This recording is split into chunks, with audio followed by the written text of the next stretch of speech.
teman-teman yang bertanya apa itu bakteri, seperti apa ukurannya, dan ciri-cirinya. Yaps, kalian berada di video tepat karena hari ini saya akan menjelaskan materi tentang bakteri beserta ciri-cirinya. Bakteri adalah organisme berukuran kecil yang berjumlah sangat banyak dan bisa bertahan hidup di segala macam lingkungan. Bakteri sangatlah kecil, bahkan tidak bisa dilihat dengan mata telanjang dan hanya bisa dilihat dengan alat mikroskop. Ciri-ciri bakteri yaitu hanya memiliki sel tunggal, tidak mempunyai karion atau membran inti sel sehingga disebut sebagai organisme prokariotik. Ukuran tubuhnya sangat kecil, hanya sekitar 0,5 sampai 5 mikro. Dinding sel yang dimiliki tampak kaku untuk menjaga isi sel dan melindungi dari berbagai gangguan alami dalamnya. Terdapat kromosom haploid yang terkandung di dalamnya. Ciri-ciri selanjutnya dapat bertahan hidup secara autotrof maupun heterotrof. Sebagian besar dilengkapi dengan flagel yang berfungsi sebagai alat bergerak. Bentuk sel yang dimiliki cukup beragam seperti spiral, batang, dan bulat. Hidupnya akan bertahan lebih lama apabila tingkat kelembapan di sekitarnya tinggi. Kehidupan bakteri sangat bebas dan bisa menjadi parasit. Tidak mengandung peptidoglikan, khususnya bakteri yang tinggal di lingkungan ekstrim. Sel bakteri terdiri dari yang pertama kapsul. Kapsul adalah lapisan yang terdiri di luar dinding sel. Yang kedua dinding sel. Bagian ini terletak di luar membran plasma. Salah satu fungsinya adalah memberi bentuk pada bakteri. Membran plasma. Membran plasma dapat ditemukan dalam dinding sel.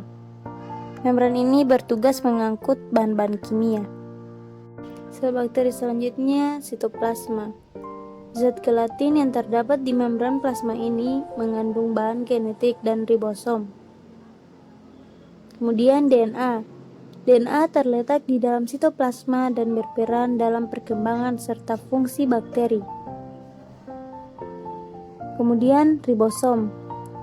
Partikel kompleks ini menjadi tempat protein dibuat atau disintesis.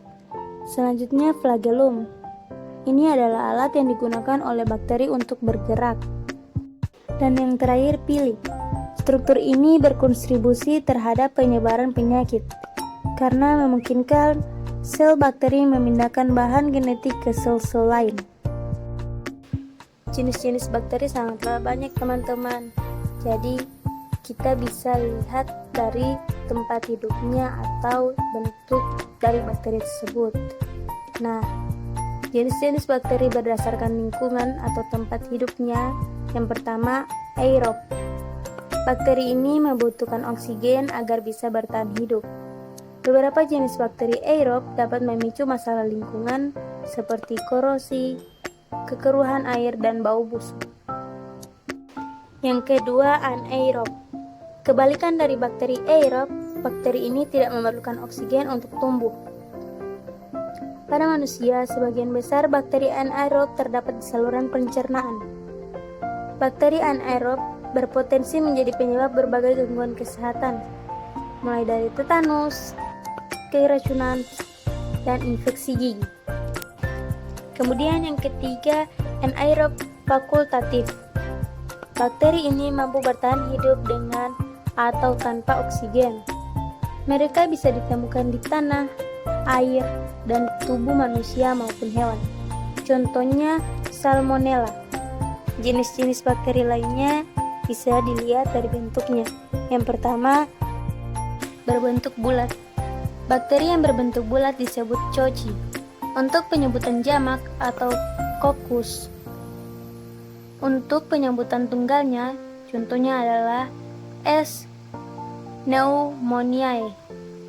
Yang kedua, jika dilihat dari bentuknya, berbentuk silinder. Bakteri yang berbentuk silinder seperti kapsul dikenal sebagai Bacilli untuk penyebutan jamak dan Bacillus untuk penyebutan tunggalnya. Contoh bakteri silinder adalah Lactobacillus acidophilus. Jenis bakteri yang ketiga berbentuk spiral. Bakteri yang berbentuk spiral dikenal dengan nama Spirilia untuk penyebutan jamak dan Spirillum untuk penyebutan tunggalnya. Bakteri tidak selalu jahat, teman-teman.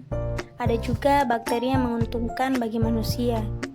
Contoh bakteri yang menguntungkan bagi manusia atau bisa disebut bakteri baik adalah Lactobacillus acidophilus. Bakteri ini juga hidup di sistem cerna manusia dan dapat ditemukan dalam makanan fermentasi seperti tempe, yogurt, serta kimchi. Jadi, kesimpulan dari pemaparan materi tadi yaitu bakteri adalah organisme yang sangat kecil yang bisa menguntungkan atau bisa saja merugikan.